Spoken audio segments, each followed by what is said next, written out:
Sejam todos muito bem-vindos ao Clips. Eu sou o Marcelo Zaniolo e no podcast de hoje estou na companhia do querido Lucas Mota. Oi, gente. Desculpa qualquer coisa. Essa frase é minha, cara. Essa frase é patenteada minha. Não pode falar isso. Lucas, começando do começo, muito obrigado por ter vindo aqui, cara, pela disponibilidade. Cara, o que é isso? Isso aqui é um prazer. Você foi lá no meu podcast também, eu venho aqui no seu. É isso, é nóis. É um prazer sempre estar lá, cara. Eu acho que é a primeira vez que a gente fala sobre livros num programa que é meu e não seu, né? Tu gravou algumas vezes no Minha Mãe é uma Codorna, né? Mas no Livrocast tu nunca participou, eu tô enganado. No Livrocast não. Então, mais do que bem-vindo aqui no Clips, cara, bem-vindo. É um início de projeto, então eu falei em off pra ti, mas vamos lá, vamos com calma que vai dar tudo certo, tá? Se alguma coisa ficar fora de ordem, enfim, a casa tá sendo arrumada, tá em obras. Não tem aquele imóvel planejado ainda, mas em breve vai ter. Faz parte.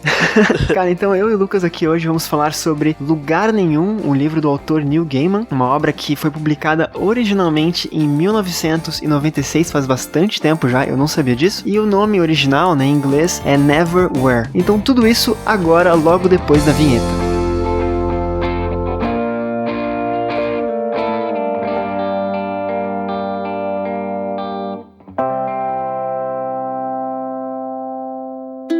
O Clips é conteúdo. Tudo que leio, escrevo, ouço ou vejo que acredito valer a pena discutir com amigos e apresentar a você.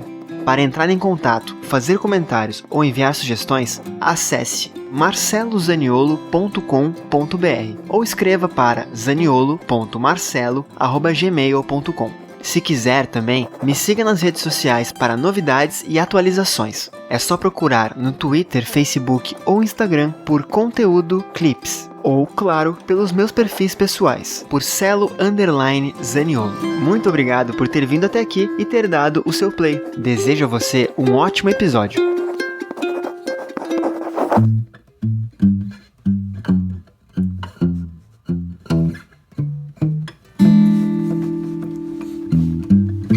Lucas, começando o nosso bate-papo, cara, eu tenho uma suspeita, porque na verdade eu sinto que eu te obriguei de alguma forma a ler esse livro. Foi. Lugar Nenhum. Exatamente. As pessoas que estão ouvindo não sabem, mas ele mandou uns capanga aqui em casa pra me bater. Exatamente. Eu falei, cara, ou tu lê, não tem como escapar, né? Então, como eu sou um cara que tá um pouco culpado, né, que sempre pede desculpa, aquela frase que tu falou no início era minha, na verdade, enfim, cara, duas perguntinhas bem rápidas, tá? Tu já conhecia o livro, né, e se sim, como é que tu conheceu o Lugar Nenhum do Neil Gaiman, de onde ouviu falar e tudo mais, e a pergunta pra tirar o elefante branco da sala, cara, é tu gostou ou não gostou do livro? Porque eu me sinto um pouco menos culpado ou mais culpado, a depender da resposta. Então, eu já conheci o livro, de ouvir falar, de recomendação de vários amigos meus. O Neil Gaiman é um autor que eu tenho bastante familiaridade, já li muita coisa dele, eu gosto dele, eu gosto de ler o Neil Gaiman, então o Lugar Nenhum tava no meu radar. Eu, eventualmente, ia acabar lendo de qualquer jeito, e mesmo que e por causa disso, né, mesmo que eu não tivesse gostado, você não precisava se sentir culpado, porque eu ia ler de qualquer jeito, porque eu gosto do autor. Mas eu gostei, então, bônus, né, melhor ainda. Ufa, eventualmente você leria, né, mas você apressou as coisas porque tinha capangas na sua porta, basicamente foi isso, né? É isso, Ana. Agora, se a hora que você puder devolver a minha coelha que você sequestrou, eu agradeço. Que horror, cara. Que horror. Não, mas que bom, eu fico mais tranquilo, porque assim, cara, eu também conhecia... Bom, eu sou um outro cara que adora Neil Gaiman, né? Bom, vamos lá, eu li algumas coisas do Neil Gaiman, né? Eu acho que uma das obras que eu mais gostei dele, uma das obras que eu mais gostei foi o Oceano no Fim do Caminho dele. Uhum. Mexe muito comigo esse tipo de literatura mais nostálgica, assim. Eu li muita coisa boa dele também, né? Inclusive tem um livro de cabeceira que é aquele discurso dele, Erros Fantásticos, né? Sim. Que ele fez numa colação de grau de uma universidade que eu não lembro onde foi agora. E, cara, sempre que eu gravava podcast, ou sempre que eu discutia alguma coisa a respeito do Neil Gaiman, ou de fantasia de modo geral, o pessoal indicava. Eu acho que foi contigo, é parecido também, né? E eu nunca tinha lido. E o pessoal falava, cara, Lugar Nenhum é muito bom mesmo. E eu fiquei naquela, até que um dia eu comprei o livro, eu li o livro, eu fiquei maluco, e numa gravação contigo, por acaso, eu perguntei, Lucas, né? Será que tu já leu esse livro, cara? Porque eu sei que tu gosta muito do Gaiman também, né? Uhum. Então até se quiser mencionar alguma obra que tu gosta muito dele, como parâmetro, assim, o que tu acha mais legal do autor, fica à vontade. Primeiro, a que eu mais gosto é a mais famosa, que é o Deuses Americanos. Tá, também muito bom. Eu considero esse livro um livro, pra mim, enquanto leitor, ele é um livro de explosão de cabeça, assim, de divisor de águas, sabe? Ele me mostrou que a literatura... Assim, a gente sabe, a gente que gosta de ler e que lê de tudo um pouco, a gente sabe que a literatura sempre pode surpreender a gente de algum jeito. Não importa quanto tempo você leia ou quantos livros você consiga ler por ano, por mês, em algum momento a literatura vai te pegar de jeito, vai te surpreender e você vai ficar doido com isso. Sim. E uma dessas ocasiões foi lendo Deuses Americanos, que eu tinha uma concepção de fantasia e o Neil Gaiman, com Deuses Americanos, ele falou, não, ó, olha só, a fantasia é muito legal, essa que você conhece, ela é válida, mas ela também pode ser desse jeito. E aí eu encontrei a fantasia urbana. E aí, meu amigo, dali pra frente eu entendi que realmente a literatura não tem limites e não importa o quanto que eu conheça, em algum momento, algum outro autor ou autora vai me surpreender de novo. Cara, eu li o Deuses Americanos também, foi uma obra que marcou muito a minha vida como leitor, da mesma forma que tu descreveu agora, me afetou, né? Eu acho, já entrando um pouco no tema de hoje, né, do Lugar Nenhum, eu acho que Lugar Nenhum é menos ambicioso, e eu, como leitor, valorizo muito isso, sabe? Uma trama mais simples, uma coisa mais divertida, menos, eu não sei, é que realmente Deuses Americanos é uma obra muito, qual é a palavra? Ambicioso funciona, mas é ousado, é uma obra bem ousada. Isso mesmo. Então, assim, eu não consigo falar mal de Deuses Americanos, né? Sim. Mas eu acho que pra mim, talvez hoje em dia, talvez na correria do dia, estou lendo menos do que li antigamente, eu consigo colocar Deuses Americanos abaixo de Lugar Nenhum, sabe? Na minha lista de preferências do autor, né? Mas enfim, são obras muito válidas, é um autor muito bom, quem não conhece, pelo amor de Deus, leiam. Mas então chegamos a Lugar Nenhum, né? Finalmente li a obra, fiquei apaixonado e coagi o Lucas a ler a mesma. Lucas, eu vou pedir pra te dar uma sinopse, cara, pra situar o nosso ouvinte que de repente não conhece Lugar Nenhum. Tu pode fazer isso, por favor? Posso, claro. A história de Lugar Nenhum, eu gostaria muito de falar que é uma sinopse simples, e ela, de certo modo, ela é uma história simples. Entretanto, ela tem camadas, e quando essas camadas elas vão se mostrando, você vê que uma leitura simples, ela pode também ser muito profunda. Sim. E é o caso aqui de Lugar Nenhum. A gente tem um protagonista que é o Richard. Ele é um cara que tem, assim, ele se mudou pra Londres, já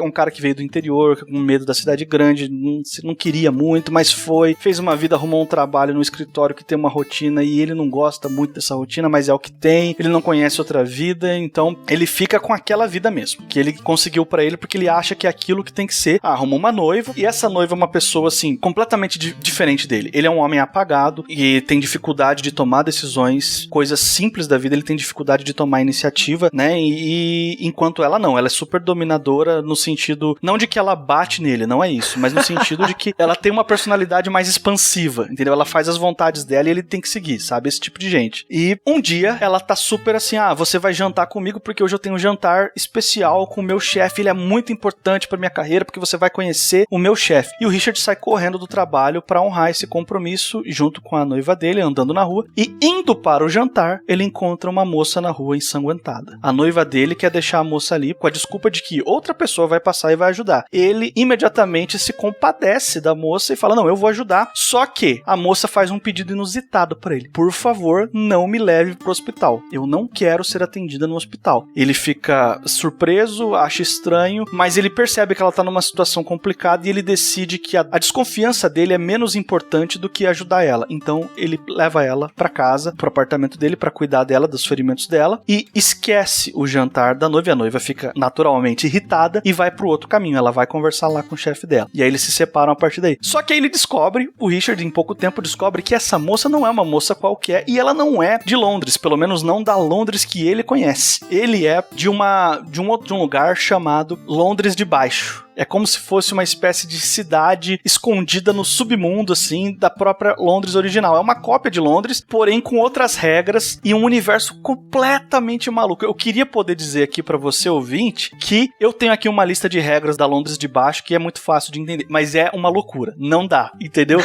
E aí o Richard... Até o final do livro é assim, né? Cada página que tu passa, tu vai sendo surpreendido, né? O tempo todo. E depois que o Richard ajuda essa moça, ele descobre que ele tem uma complicação. Ele caiu pelas, entre aspas, frestas da Londres de cima e foi parar na Londres de baixo. Ele não existe mais na Londres de cima e agora ele tá num lugar completamente caótico, ainda mais intimidador do que a Londres que ele já conhecia, que é aquela cidade grande que ele tinha vários desconfortos em relação a ela, mas agora ele tá num lugar que pra ele é ainda mais desconfortável e agora sobreviver nesse lugar, a única chance dele é encontrar a moça que ele ajudou, que tá lá, que não tá com ele chega lá de outra forma, né? E é isso, a gente vai acompanhar a história desse homem que tem dificuldade de tomar pequenas decisões, sendo obrigado a tomar decisões absolutamente insanas, porque ele está num lugar absolutamente insano, e se você tentar raciocinar nesse lugar, provavelmente você vai morrer. Então nós temos a Jéssica, que é essa noiva do Richard, né? Primeiro o Richard, ele vem da Escócia, né? Então ele tá acostumado com uma cidade menor do que Londres, de fato, então a cidade, enfim, pesa em cima dele e ele só reage, né? A Jéssica, essa questão que o Lucas colocou de ela ser, tipo, enfim, não bater nele, mas ser uma presença também meio opressora nele, né? Eu lembro as palavras que ele usa exatamente, mas ele fala que ela é demais pra ele. Então aquela mulher muito bem sucedida, muito bonita, muito bem enturmada, relacionada. Ela trabalha num museu, se não me engano, né? Como com artes e tal. O colega de trabalho dele pergunta, cara, tu tá feliz? Tipo, essa guria te faz bem? Porque é uma coisa que, enfim, transborda dele. Todo mundo percebe que tem algo de errado ali, né? Apesar de sim, ela ser, entre aspas, tudo que ele sempre quis, né? Então é uma relação um pouco estranha, assim. E quando ele encontra essa menina que é a Dor, né? A porta, é a tradução de a Dor em inglês, né? D-O-O-R, que tudo muda. Aí começa a fantasia urbana e aí começa a maravilha que é ler Neil Gaiman, né? Cara, uma perguntinha que eu te faço também, Lucas. Esse livro, ele começou, na verdade, como uma encomenda da BBC, até onde eu pude ver, né? A BBC é uma emissora de televisão britânica, né? E eles produziram uma série de 6 capítulos que é O Lugar Nenhum, né? E aí parece que no meio no meu livro, na minha edição da Intrínseca, que é a mais recente, eu acho, a edição definitiva, como eles chamam, fala que o Neil Gaiman, ele teve várias brigas, entre aspas, com a produção da série. Não brigas de fato, né? Mas ele tinha algumas recepções, ele escreveu algumas coisas, algumas frases, algumas ideias de cena que o pessoal cortava na versão final, né? E aí ele decidiu, beleza, vocês cortam e eu faço meu livro, né? E aí ele começou realmente a anotar essas ideias pra transformar O Lugar Nenhum depois num livro. Tu chegou a ver essa série, Lucas? Não vi a série. Não? Eu também não vi, cara. Eu queria muito ver, até inclusive parece que estão produzindo uma segunda série agora, uma releitura dessa e tal, mas é bacana ver que o Neil Gaiman, ele criou um roteiro de televisão e depois ele criou uma obra mais fiel à ideia original que o próprio roteiro, né? Isso eu acho bem interessante. Nessa Londres de Baixo, cara, tem várias brincadeiras muito legais, assim, mas o principal dela, na verdade, é a mensagem, a metáfora embutida ali, né? Quem que são esses moradores da Londres de Baixo, né? A Dor, quando tá na casa dele, a Dor, essa menina que ele resgata, ela conversa com ratos, conversa com pombos, né? Então começa toda uma aura ali de, cara, o que tá acontecendo aqui? Quem é essa pessoa? Então eu não sei se tu teve a percepção, acho até um pouco claro, mas de repente não foi assim, de que a Dor e esses habitantes da Londres de Baixo são todas as pessoas esquecidas das grandes cidades. Tu entendeu assim também, Lucas? Cara, sim, eu entendi um pouco disso, sim, mas curiosamente, eu vou fazer uma inversão. A gente sempre usa as referências dos grandes autores gringos, que depois os autores brasileiros podem se inspirar em um detalhe ou outro pra fazer uma história aqui no Brasil, mas eu fiz o caminho inverso nesse caso. Eu vou, assim, citar aqui rapidinho um livro do Thiago Lee, que é O Homem Vazio. Não sei se você já teve a oportunidade de ler esse livro. Eu não li, mas eu conheço de nome. Foi lançado ano passado, acho, né? Foi, isso. Tá. É um livro excelente, eu recomendo que leia, é nessa mesma pegada, se passa em São Paulo e ele trabalha com essa ideia de uma outra cidade ali. No caso dele, ele chama de São Paulo do lado de lá. Mas é a mesma pegada, só que a história é bem diferente, assim, a proposta é outra, só que, por causa desse livro do Lee que me marcou quando eu li, eu já fui pro Lugar Nenhum sabendo que tinha ali, as histórias conversavam de certa forma, né, embora sejam diferentes, então eu já fui com esse olhar de, ok, isso aqui tem a ver com as pessoas esquecidas da cidade, então eu já tava, entendeu? O Lee pode ter se influenciado um pouquinho no Neil Gaiman pra escrever, só que pra eu ler o Neil Gaiman, eu me influenciei no Lee primeiro. Sim. E eu fiz o caminho contrário, percebe? Não, com certeza, mas é porque assim, cara, eu não tive essa experiência de ler nada diferente assim antes, né? Na verdade, inclusive, eu fiquei lendo Lugar Nenhum pensando em algo no Brasil. Então é legal que tenhas mencionado o Lee, porque é um caminho que eu possa seguir depois, né? Com certeza. E eu fiz brincadeiras com a minha rotina, assim, de, cara, o que eu não tô vendo aqui, sabe? Naquele trajeto que eu faço todo dia pro trabalho, naquele ônibus que eu peguei, naquela estação, aeroporto, rodoviária, né? Então eu fiz esses elos, assim. Mas brincando com a questão dos esquecidos, né? Com morador de rua, com, enfim, pessoas que são abandonadas, que vivem à parte da sociedade, né? Isso tem a ver com esgoto, que tem muito no livro. Sim. Tem a ver com a questão de falar com animais, né? Os ratos presentes sempre, os pombos, quem mora em cima de prédios, nas barracas e tal. É por isso que eu falo mais nesse sentido, assim. Aquela sensação de que o Richard menciona, até quando ele vê a Dora, né? Que ele olha pra ela e meio que, putz, eu não deveria estar vendo ela, e ele esquecia rapidamente quem é, ele via, então eu vou ajudar ela, né? Então depois ele sentiu também no papel de esquecido, então ele ia pro trabalho dele, chegava no trabalho e ninguém olhava pra ele, ninguém via ele, como se ele não estivesse lá. Aí depois ele vai no apartamento dele e tem pessoas morando no apartamento dele, né? Então aquela sensação de, cara, o mundo me esqueceu, tipo, o mundo seguiu andando e eu desci em alguma parada do mundo, nesses giros, né? Que a Terra dá. É por isso que eu digo de repente, a minha percepção, né? Tu comparando com a obra do Lee, cara, o que tu percebe disso, assim? Qual é o teu entendimento dessas pessoas, assim? Eu sei que é complexo, mas vamos lá. Não, é complexo, mas tem um elemento específico, é que eu não quero dar spoilers nem desse livro aqui e nem do livro do Lee, mas tem uma coisa que eu acho muito interessante e que as duas obras conversam, nesse sentido, que as duas obras têm um protagonista que tá morando numa cidade gigantesca, né, uma megalópole, assim, cheia de gente, e por razões, cada um com as suas próprias razões, eles se sentem sozinhos, eles se sentem como se não tivesse ninguém perto deles em alguns momentos, entendeu? Sim. Nesse sentido, eu acredito muito nas metáforas que o Neil Gaiman propõe, o que eu li também, mas o assunto aqui é o Neil Gaiman, né? Mas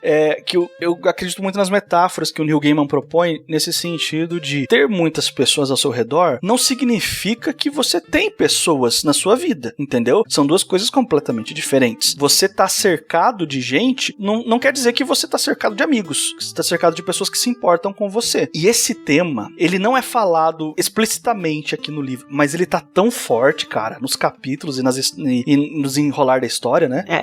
A jornada do Richard é um pouco disso, né? Uhum. De ele... Porque a gente falou, bom, tu falou da sinopse principal da obra, do que realmente como começa a obra, né? Mas a história, ela tem mais personagens e tem mais arcos. O primeiro arco é o Richard, que ele cai, entre aspas, pra essa Londres de baixo, e ele quer voltar. Então, o arco do Richard é ele descobrindo formas de como voltar para Londres de cima. Como recuperar o trabalho dele, recuperar, enfim, o apartamento dele, recuperar a noiva dele, né? O anel caríssimo que ele deu pra ela, né? De noivado. Sim. Então, ele tem essa trajetória. Nós temos a Dor, que é essa menina, né? Que eu acho que aí a gente pode falar um pouquinho sem spoilers também, mas falar um pouquinho de como é que é a fantasia desse livro, né? Como é que tá a parte mais mágica, vamos colocar assim. A Dor, ela faz parte de uma das famílias dessa Londres de baixo, que é a família Pórtico. Tu lembra o nome dos irmãos dela? Nossa, não lembro, cara. Eu sou muito ruim de guardar o nome desses personagens. Cara, é porque Dor, de novo, Dor é porta em inglês, né? Eu lembro que todos os nomes da família são a ver com porta, abertura. São cinco pessoas na família, se não me engano. E a família dela toda é morta, né? E ela tá descobrindo quem matou o pai dela, que é o Lorde Pórtico, né? Que é o nome da família. E então a jornada dela é essa. Ela estava em perigo quando Richard descobriu ela, né? E ela tem uma habilidade que é, adivinhe você, abrir porta. E aí é muito legal que no prólogo do livro, bem no início do livro, ainda quando o Richard tá na Escócia, anos antes de se mudar pra Londres, né? Ele vê uma senhora na chuva, assim, uma senhora tomando banho de chuva, né? Ele oferece a sombrinha pra ela e ela fala de, cara, sua vida vai ser muito curiosa. Dele, mas isso é bom ou ruim? Eu não vou lembrar exatamente as palavras, né? E ela comenta, depende da porta que você abrir. Então, sabe, tem essas brincadeirinhas, assim, né? E a Dor tá nessa jornada. No meio da jornada também nós encontramos o Marquês de Carabás, né? Que é um... Como é que eu posso escrever ele, Lucas? Me ajuda. É tipo um Visconde de Sabugosa do Inferno. É um cara que, cara, ele pode tudo, ele faz tudo, ele é cheio das narrativas, todo mundo tem medo dele, ninguém sabe o que ele faz, aquele cara misterioso, sabe? Não, mas assim, ele é o meu favorito desse livro aqui, cara, é o que eu mais gostei. Eu gosto também. Então, mas naquela jornada de estamos sozinhos, né? Só pra acabar os personagens, vamos lá. E depois também nós temos a Hunter, né? Que é uma segurança que eles contratam, né? A melhor assassina de toda a Londres de baixo, que tem, sei lá, quantos mil anos, isso é muito louco no livro, inclusive. E ela entra pra esse grupo, né? A Dor, ela tá sendo perseguida por dois assassinos, né? Que são o Vandermeer e o Kraup, né? Que são dois caras, enfim, sei lá, imbatíveis, eu acho. Quando eu vejo as cenas dele e tal, eles dando facada um no outro, sabe? Uhum. Arrancando perna um do outro. A gente, meu Deus, como é que vai ganhar desse vilão, né? Mas enfim, isso fica pra quem for ler o livro. E se realmente ganha ou não, né? Não tô falando o que aconteceu. Mas nesse micro-universo, nesse pequeno grupo, tu percebe que o Richard, por exemplo, ele percebe que nesse grupo de estranhos, ele tá menos sozinho do que na Londres de cima, né? Ele cria alguns laços ali embaixo que eu acho que são muito bacanas de tu ver sendo construídos assim, né? Eu não sei se tu sentiu isso também ou se persegue pra ti a sensação de que embaixo ele também tá sozinho. Sim e não. Eu concordo, mas eu também percebo outra coisa. Eu acho que sim, essa sensação de que ele chega e tá sozinho é muito grande porque, primeiro, ele não quis ir pra lá. Diferente de Londres, da Londres de cima, que ele quis ir pra lá. Ele decidiu ir pra lá. Meio a contragosto, mas decidiu. A Londres de baixo, não. Ele apareceu ali e agora ele tem que lidar com esse problema. As regras desse mundo são diferentes das regras do mundo que ele conhece. Entendeu? Ele não pode fazer as mesmas coisas que ele faz na Londres de cima e esperar que vai dar certo lá embaixo. Não vai. Não é assim que funciona. Então, num primeiro momento, a sensação de solidão dele é muito grande. Mas acontece que ele começa a receber uma ajuda aqui, uma ajuda ali, um personagem aqui começa de repente a simpatizar com ele e querer dar uma força pra ele, guiar ele de alguma forma. E no começo ele hesita, assim, ele aceita ajuda, mas assim, tentando não manter vínculos com a pessoa que tá ajudando. Você vê que ele tem esse medo de ter uma relação com a pessoa, relação no sentido assim, de se envolver afetivamente com alguém, sabe? Sim, o que é super real, porque afinal ele não conhecia ninguém e não conhece o mundo, né? Ele não sabe em quem ele pode de fato confiar ou não, né? Ele precisa de ajuda, mas não sabe de quem, né? Até a cena da ponte. Exato. Eu não vou falar o que acontece nessa cena, mas ali ele muda. Ele percebe que, ok, eu estou mais envolvido com essa galera do que eu pensei que eu estava. E tem uma outra cena mais pra frente também, que ele é testado, vamos colocar assim, entre aspas, que ele tem muita responsabilidade em não errar, não por ele, talvez, não só por ele, vamos colocar assim, né? Sim. Mas pelos outros também. Então eu consigo ver que nesse universo novo pra ele consegue criar alguns laços, né? E cara, eu tenho a impressão de que o Richard, ele tava gritando por socorro há muito tempo já. Assim, eu tava pensando a respeito da obra pra gente gravar aqui hoje, e ele no mundo, na Londres normal, na Londres de cima, na mesa do trabalho dele tem um bonequinho de troll. Ele coleciona bonequinhos, né? Não lembro se é troll mesmo, mas é uma figurinha de fantasia, assim. São trolls. E cara, na minha cabeça só agora faz sentido que, cara, ele sempre quis fugir daquela normalidade, daquele mundo quadrado, daquele mundo burocrático, sabe? E eu gostei disso. Eu gostei disso porque quem de nós aqui, né, eu e tu e os ouvintes também, quem nunca se viu numa vida meio pacata demais, meio banal demais, né? Então às vezes é legal ver esse tipo de jornada e a possibilidade de que talvez o nosso mundo seja mais colorido, só basta a gente olhar pro lado, né? Sim. Quer dizer, óbvio, não é só basta, né? Mas cabe a nossa vontade de ver também, né? Cara, dentro disso tem uma frase que ele fala, que acontece mais adiante no livro, que ele vira pra um certo personagem e fala: a vida é só isso aqui? A vida é só isso mesmo? E aí todo o significado das metáforas do livro cai em você, assim, e você percebe do que o Neil Gaiman tá falando a hora que ele faz essa pergunta simples pra um outro personagem que não é um personagem de grande importância pra trama, e é só alguém que tá ali que ele decide que ele quer perguntar porque é a pessoa mais próxima dele no momento. E ele fala: a vida é só isso mesmo? A vida? E aí a gente, né, que tem a nossa vida, a nossa rotina, eu me peguei perguntando, cara, a vida é só isso mesmo? Entendeu? Tipo, as coisas que eu fiz, que eu faço, as decisões que eu tomei, que eu estou tomando, os lugares da onde eu vim, para onde eu estou indo, por onde eu passei, é isso mesmo? Faz sentido, entendeu? Eu tô realmente no lugar que eu queria estar e que tá fazendo sentido pra mim? Ou eu tô igual o Richard, que eu tô meio que a contragosto empurrando a minha vida pra frente? Cara, isso é tão significativo, pelo menos pra mim foi, sabe? Que o livro deu assim, eu já tava gostando do livro, mas quando essa frase vem, o livro deu um salto. Cara, pra mim, totalmente tô contigo, assim. Essa cena é incrível, a cena inteira é muito, muito importante pra obra, é um dos grandes ápices de tensão, eu acho, assim. Antes e depois da obra não tem como se manter igual, né? A obra realmente muda ali, e isso faz com que valide-se, como tu falou, as metáforas, né? Porque ele é uma obra de fantasia urbana, é uma obra também muito bem humorada, então eu dei várias risadinhas, assim, com a obra, os diálogos, a forma como o Neil Gaiman escreve, sabe? Eu não sei se tu...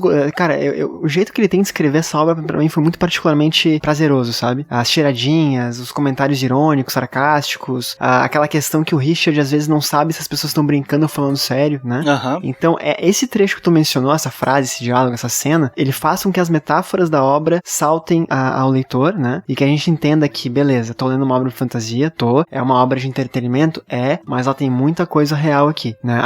Eu talvez seja mais parecido com o Richard do que eu achei no início do livro, né? Ou já tenha sido, né? Ou vou ser em breve. Então, eu acho isso muito importante, cara, muito importante mesmo pra obra. E ela cresce daí pra frente, né? Inclusive, não vou falar do final aqui, mas o final da obra, pra mim, cara, ele importa menos do que a jornada em si, sabe? Eu acho que a jornada da história é muito mais legal. Óbvio que eu queria saber o final, eu queria saber o desfecho. O final mexeu com os meus sentimentos de formas bem bem perigosas, vamos colocar assim. Eu falei não, depois eu falei sim, enfim, fiquei meio em dúvida com o final até que ele realmente se concretiza, né? Mas o final em si não é uma coisa assim que eu, cara, leio o final pra descobrir quem que matou o pai da Dor. Pra descobrir se o Richard volta pra cima ou não volta. Não, cara, é mais a jornada mesmo, sabe? E eu gostei desses laços criados, né? Sim, total. Faz muito sentido o que você falou. E tem uma coisa também, cara, que eu acho que dá um brilho pra esse livro aqui, além de tudo isso que já foi colocado, é que você mencionou aí os dois vilões aí, que é o Vandemar e o Krupp, né? Isso. Eles são, assim, as personalidades deles, as conversas e os diálogos que eles têm, porque eles são, assim, extremamente educados, eles falam de um jeito mega formal. Verdade, cara. E parece que é alguém que tá vindo vender seguro pra você, mas eles são, tipo, os caras, os assassinos mais desgraçados que existe, e eles metem medo, só que ao mesmo tempo, tem uma cena deles com o Marquês de Carabás. Cara, essa cena, eu ri. Primeiro que eu ri de achar engraçado. Depois eu comecei a rir de nervoso. Depois eu comecei a ficar aterrorizado. E aí, esse diálogo entre eles termina de um jeito, assim, a informação final que o diálogo deixa, eu fiquei sem respirar, assim, eu fiquei uns 10 segundos com a respiração prendida, sabe? Eu falei, meu Deus. E é uma lógica que só pode funcionar nesse livro, naquele ambiente, porque tu não acredita, né? Realmente, e não, assim, essa conversa entre os três realmente é muito icônica, mas tem outras conversas também, tipo, entre a Hunter e o Richard, que ela fala umas coisas pra ele, dele, tu tá brincando, ela só olha pra ele, tipo, como se, cara, isso é óbvio, claro que eu não tô brincando, né? Então tem esses tipos de tensão ao longo da história, que cara, eu vou fazer uma analogia muito ridícula. Sabe aquela Olimpíada do Faustão? Sim, sim. Porque eu sou velho, eu via, né? Tem o pessoal correndo na lagoa em cima das pedras, assim, né? Uhum. Tu nunca sabe que pedra ali é uma armadilha, não é, né? Então, lendo esse livro, assim, essas cenas brincam muito com isso de, cara, realmente, aonde isso aqui é verdade, é brincadeira, é sério, essa ameaça realmente existe, ou é brincadeira dos personagens, porque eles também não se explicam muito, né? E aí tem muitas brincadeiras, já puxando um pouco mais, explicando esse universo do New Gaiman, né? A Londres de baixo, cara, ela brinca com vários nomes da Londres de cima, né? Uhum. Por exemplo, eu vou falar meu inglês macarrônico aqui, mas vamos lá. Tem uma estação a Blackfriars, né? Que é uma estação e uma ponte em Londres.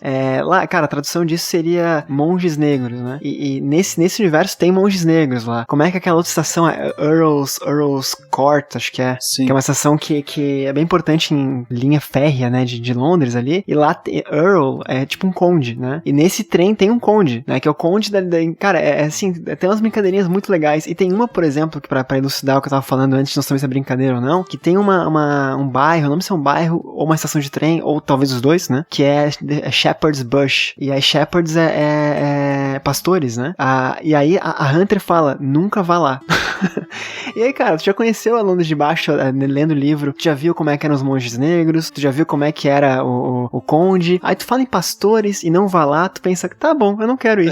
É isso. Né? É esse tipo de humorzinho, assim, que tu não sabe o que tem lá de fato, né? Não, é isso, é exatamente isso, cara. Tem um personagem muito importante pra trama e que ele faz parte, eu não quero revelar, pra deixar as pessoas que vão ler o livro se interessarem, né, forem ler o livro, pra eles se surpreenderem na leitura, mas ele faz parte de uma espécie de figura mitológica, a gente pode colocar assim, bastante difundida na cultura pop, e assim, é totalmente destoante de todo o resto da Londres de baixo. Se não embora seja um lugar que você já tá esperando todo tipo de loucura, eles estão andando uma hora, o Richard fala, beleza, então estamos indo pra onde agora? Nós estamos indo ali encontrar o fulano, e o fulano é X.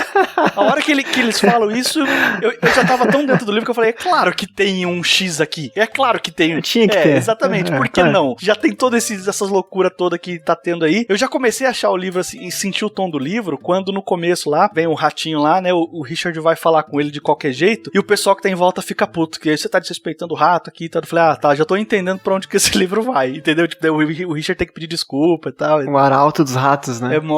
Você já saca qual é que é. Cara, eu achei uma leitura muito gostosa mesmo, assim, e ela mexeu com um sentimento meu, assim, eu tive o privilégio de conhecer Londres em 2019, e, cara, o mercado flutuante, ele se dá em locais muito famosos de Londres, e foram locais que eu estive, então eu fiquei imaginando esse mundo que tá lá, mas ninguém vê, sabe? E eu fiquei pensando, como eu mencionei lá atrás, a gente tem uma percepção um pouco diferente da leitura a respeito disso, né? Mas as pessoas esquecidas de Londres, né? Cara, eu não lembro de ter visto ninguém, sabe? E aí eu penso, não é porque eu tava em Londres, né? Eu penso em Florianópolis, onde eu moro, eu olho ao redor, cara, beleza, eu sei onde tem morador de rua, onde tem gente passando necessidade, pessoas mais simples, né? Eu sei, mas na minha rotina eu me esforço pra não ver essas pessoas. E isso mexeu muito comigo, assim, sabe? Então, além da brincadeira, a narrativa muito bem feita, as metáforas muito pesadas pra mim, assim, eu achei um livro divertido e que, realmente, o pessoal lá atrás que me indicou essa obra tinha muita razão. É uma obra muito boa do Neil Gaiman. Não vou dizer que é melhor, porque ele escreve muita coisa boa e tem muita coisa dele que eu não li ainda, né? Mas é uma obra que precisa ser lida, assim. Eu concordo. Eu concordo plenamente, cara. Eu acho que esse aqui é um livro do Neil Gaiman que a gente pode categorizar entre os melhores depois dele. Ele tem muita coisa mesmo, eu não li tudo, eu li várias coisas, mas eu não li tudo ainda. Então, mas eu já li o suficiente pra dizer, não, Lugar Nenhum tá entre os melhores do que ele já escreveu. Pra fechar esse argumento aqui com uma forma mais, enfim, uma boa assinatura, né? Pesquisando pra essa pauta aqui, cara, eu vi uma frase do Gaiman que é a seguinte: a fantasia é capaz de nos fazer ver pela primeira vez aquilo que de tanto vemos acabamos nunca enxergando de verdade. Então, durmam com essa. Exatamente. Que frase, né? É uma frase perfeita pra sua obra, eu acho. Eu ia falar exatamente a mesma coisa. Tipo assim, é praticamente uma citação tirada do livro.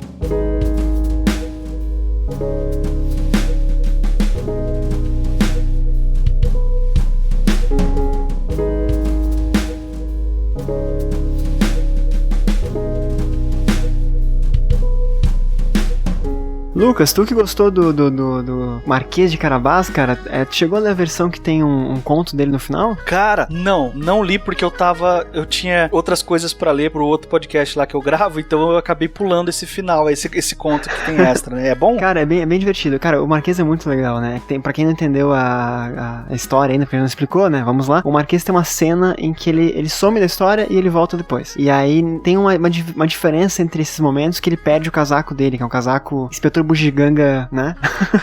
Desse mundo. E aí, depois que ele some, ele volta com o casaco. E não explica, né? O nome do conto em inglês é How the Marquis Got His Coat Back. Como o Marquês recuperou seu casaco. Alguma coisa assim. Não sei como é que ficou em português de fato. Eu li em português, mas não lembro o nome, tá? É bem divertido. E isso só trouxe como uma cerejinha do bolo porque o Neil Gaiman tem uma vontade muito grande de voltar a escrever nesse universo. E é um universo, de novo, a gente falou do Lee lá atrás, é um universo que, cara, eu poderia escrever aqui em Florianópolis. Tu poderia escrever em Curitiba. O Lee escreveu de São Paulo.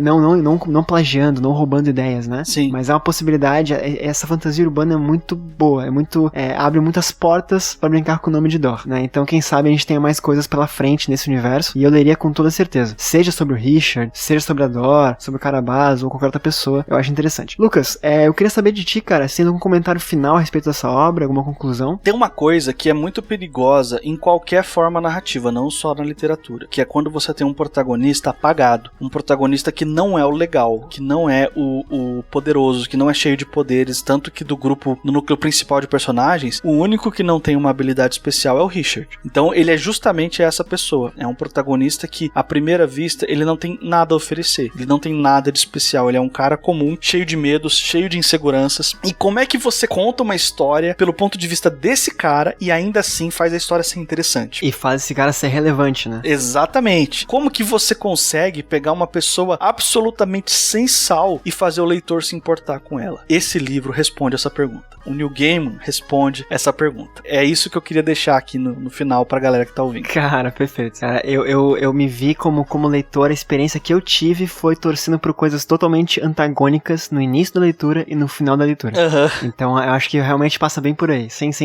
querer entregar o que aconteceu na história ou não. Passa bem por aí, tu foi preciso, cara. Preciso mesmo. Eu gostei muito, indico demais esse livro. Eu acho que realmente o ouvinte que nunca leu Lugar Nenhum, cara, é uma obra muito gostosa de ser lida, muito rápida de ser lida e bem frutífera. Lucas, pra fechar o episódio então, cara, deixar um espaço de links, por favor. Eu sei que tu tem muita coisa pra falar, cara, tem muito podcast bom e, cara, eu vivo ouvindo teus podcasts, então, além de tudo, sou seu fã. Obrigado por estar aqui mais uma vez. Ah, que isso. Fica à vontade aí, cara, coloca, elenque os links aí que o pessoal vai com certeza consumir seus trabalhos. Legal. Então, pra quem tá ouvindo, eu também tenho um podcast de literatura, inclusive o Marcelo já participou em 2 episódios, que é o Suposta Leitura. Você pode procurar a Suposta Leitura em qualquer agregador aí, incluindo o Spotify, a gente tá lá. É um podcast agora quinzenal, tem mais ou menos meia hora de duração cada episódio, e a gente sempre tá falando sobre algum livro ou algum tema relacionado ao universo literário.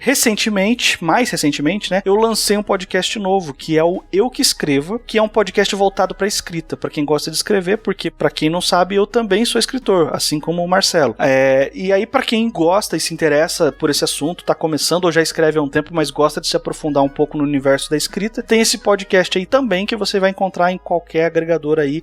Um chama Suposta Leitura, o outro chama Eu Que Escreva. Recomendo mesmo, tá? São muito bons. Valeu, eu agradeço. E por último, mas não menos importante, se você entrar em mrlucasmota.com, que é o meu site, pessoal, você vai ter acesso lá às minhas redes sociais, saber o que eu tô falando por aí, acesso também a tudo que eu publico, todos os meus livros e contos, enfim, tudo que tem meu por aí. Eu escrevo fantasia também e ficção científica. é nesse caminho que estão as histórias que eu quero contar. Então, se você se interessa por esse tipo de coisa, e se você está ouvindo esse episódio, provavelmente sim, você se interessa, eu convido você a entrar lá e ver o que eu ando publicando. E é isso. Lucas, de coração, cara, muito, muito obrigado. Já falei algumas vezes contigo pessoalmente, já falei contigo no Twitter e pelas tuas costas também, já falei muito bem de ti, cara, do teu trabalho, dos teus livros e tal. Então é um prazer estar gravando contigo, obrigado pela disponibilidade. E de coração, assim, espero que o pessoal acompanhe teu material, teu serviço, todos os seus trabalhos todos, né? Que é sempre muito bom te ouvir. Obrigado por esse episódio, espero que tenha gostado. Poxa, eu que agradeço pelo convite, é muito legal, gosto muito de falar de literatura e sempre que precisar é só chamar que nós estamos aí. E aproveitando, né, eu queria falar também um pouquinho sobre o meu novo livro. Em breve vai ser lançado o meu livro mais recente, é um livro de ficção científica e ele vai ser publicado pela editora Plutão. Por enquanto essas são as informações que eu tô autorizado a falar pra vocês, mas se você quiser saber mais, o que eu recomendo que você faça? Que você siga a editora Plutão nas redes sociais, Twitter, Instagram, Facebook, vai ter o link aí na descrição, porque eles planejaram um lançamento diferenciado aí esse mês, e ao longo do mês eles vão jogar pistas do livro nas redes sociais e aos pouquinhos eles vão revelando sobre o que é. Eu recomendo muito que você vá lá seguir a editora e fique de olho se você ficou curioso, porque o livro ficou bem legal, eu fiquei bastante feliz com o resultado, eu quero muito que vocês deem uma chance e eu quero muito poder falar mais sobre ele, mas por enquanto esse é o recado. Siga a editora Plutão nas redes sociais e fica de olho porque tá muito perto o lançamento, muito perto mesmo. Cara, links todos aqui embaixo na postagem dos podcasts, dos livros e desse lançamento do Lucas, tá? Deixo aqui já gravado em áudio a promessa de que eu vou ler esse livro e o Lucas volta aqui pra gente falar sobre ele. Eu tô muito ansioso pra ler. Não é de hoje que a gente conversa em off sobre isso, não, Lucas? Então, sim, tô bem ansioso pela leitura. E lembrando que você pode deixar um comentário aqui embaixo do programa, aqui na postagem, né? Dizendo o que achou do podcast, enviar sugestões de pauta e dizer também o que você achou do livro Lugar Nenhum, caso tenha lido, né? Ou de qualquer obra do New Gaiman, fica à vontade. É só escrever aqui embaixo na postagem. Tem um espaço de comentários. Pode mandar e-mail também pra mim, diretamente, zaniolo.marcelo@gmail.com, ou me seguir e comentar comigo sobre esse podcast e mais o que você quiser, tanto em Twitter ou no Instagram, no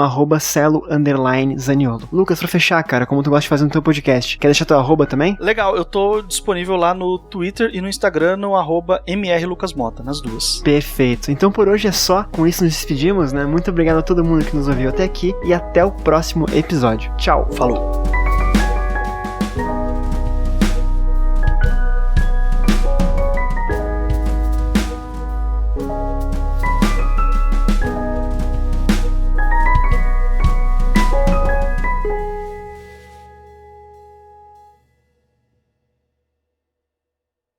Então tudo isso agora, logo depois da vinheta. Porque podcast velho tem vinheta. Tem que... eu gosto de vinheta, é legal.